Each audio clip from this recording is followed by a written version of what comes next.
Donc, surmonter vos craintes de prendre l'avion. Et pourquoi on vous parle de ça ce matin?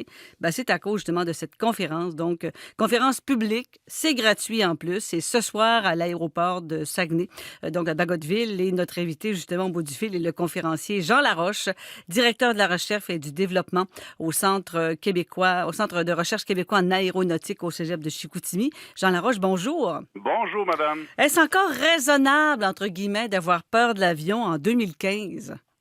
Oh, ben vous savez, l'anxiété, c'est une très, très bonne émotion qu'on a cultivée depuis plus de 100 000 ans, et puis ça fait juste nous avertir que le monde est en train de changer autour de nous. Alors, bien sûr, l'humain, là, c'est pas un animal volant. Alors, quand on s'en va en avion, on sort un peu de notre zone de confort. Le problème, c'est quand il y a trop d'anxiété qui vient nous dicter notre comportement un petit peu, comme jusqu'à refuser d'aller voler. Ouais. Là, Mais la vie. c'est dommage parce qu'on boude notre plaisir, là. Je connais des gens qui ne voyagent pas puis n'ont jamais voyagé de leur vie en disant, moi, je peux y aller, mais en auto ou en train, mais faites-moi pas prendre l'avion. Ah, j'écoutais le commentaire de Mme Simard. Elle dit, j'aime pas bien ça, mais à l'autre bout, c'est tellement agréable. Et c'est exactement l'objectif de la conférence de ce soir. C'est de mettre l'enfant sur le bonheur qu'on retrouve de l'autre côté. Il n'y a personne vraiment qui aime voler en avion. On s'entend qu'on ne voyage pas à l'heure qu'on veut. C'est un petit peu serré. On est à proximité de d'autres personnes. Il y a du bruit et tout. Mais le bonheur qu'on retrouve à l'autre bout, là, aller se promener sur la plage des Caraïbes ou aller faire un peu de ski dans les Rocheuses, c'est extraordinaire. Après la marche à pied, l'aviation, c'est ce qu'on a inventé le plus sécuritaire pour déplacer les êtres humains de toujours. Et jamais l'aviation n'aura été aussi sécuritaire que maintenant.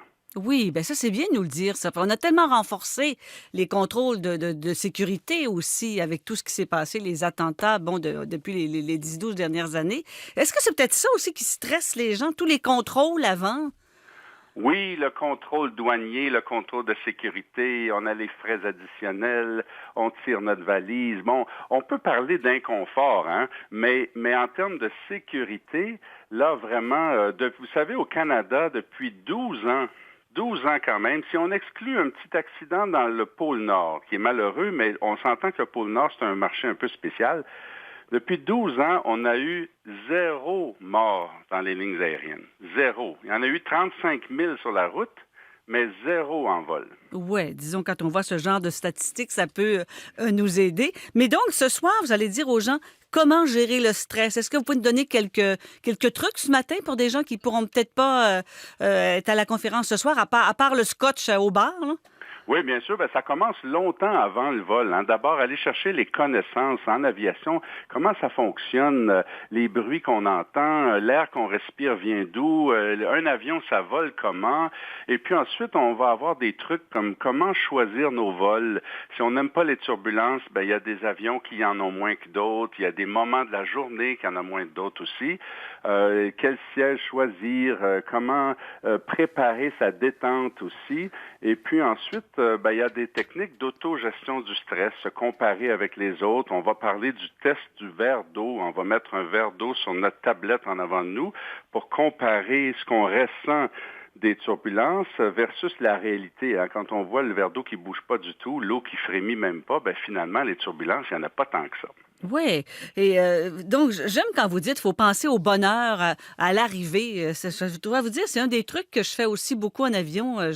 Tout le long du voyage, non, je pense juste quand je vais débarquer, puis au bonheur qu'on va ressentir de notre périple, en fait, là. Oui, vraiment. Et puis, c'est sûr que je suis un pilote de ligne et je suis un professeur d'aviation, mais je m'en viens ce soir en tant que grand voyageur. Moi, c'est surtout le bonheur du voyage. On va avoir des photos de voyage aussi. C'est ce que je veux communiquer. Il y a quelques heures qui sont moins agréables, mais pour se rendre là où on aura le voyage d'une vie. C'est ça qui est important. Exact. Moi, je pratique l'abandon total. Je me dis, une fois embarqué, écoutez, c'est plus de mon ressort. Je fais confiance aux pilotes. Je fais confiance aux agents de bord. Et puis, c'est l'abandon. On se laisse aller en se disant, bon, advienne que pourra. Oui, c'est un truc en or. D'ailleurs, les personnes anxieuses typiques dans l'avion, ce sont des personnes de contrôle, alors qu'il y a un peu de difficulté à lâcher prise, et puis ça fera partie des outils dont on discutera ce soir. Donc, essayer de lâcher prise. Et quand je disais tout à l'heure, il y a à peu près 13 à 14 000 avions présentement au-dessus de nos têtes. C'est à peu près dans les chiffres, hein, c'est ça, hein? Oui, mondialement, on a dépassé les 100 000 vols par jour. 100 000 vols multipliés, je ne sais pas, 150 personnes par vol en moyenne, par jour, par jour, par jour. C'est vraiment un très, très beau moyen de transport, mais il faut en connaître un petit peu plus. Alors, la connaissance là, de ce qui se passe vraiment dans un avion, ça fait partie de notre approche qui réduit l'anxiété. Oui. Et pendant que je suis au bout du fil, M. Laroche, qui est spécialiste, là, un des trucs que j'ai aussi, puis qu'on m'avait déjà dit, c'est quand on voit les agents de bord tout sourire, en train de préparer les repas, nous apporter un verre ou bon, nous dire si tout va bien. Moi, je me dis, bon, les agents de bord qui travaillent comme ça, avec le grand sourire, il n'y a pas de problème. Ça me donne confiance. Mais quand on voit les agents de bord aller s'asseoir ou le petit strapontin, là, est-ce qu'il faut s'inquiéter?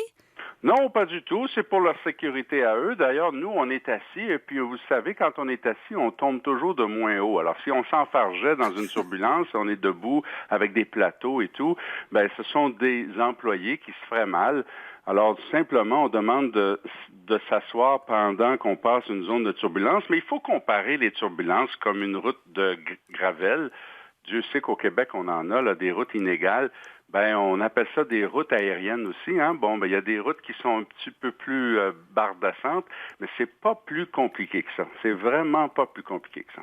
Alors, écoutez, M. Laroche, je vais toujours être attentive au nom du pilote. Là, quand on donne le nom du pilote, quand on prend un vol avec vous, là, aucun problème. Ben, ça sera peut-être un gradué du CQFA. Ça fait 47 ans qu'on en gradue des pilotes.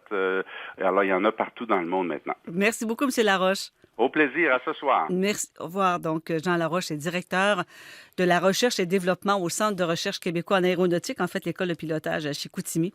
Et donc, conférence ce soir, 19h à l'aéroport de Saguenay, en fait, à Bagotville. C'est gratuit à les faire un tour. J'adore sa comparaison. Des turbulences, c'est comme un chemin de gravier. Ben oui, c'est vrai. C'est carrément ça, oui.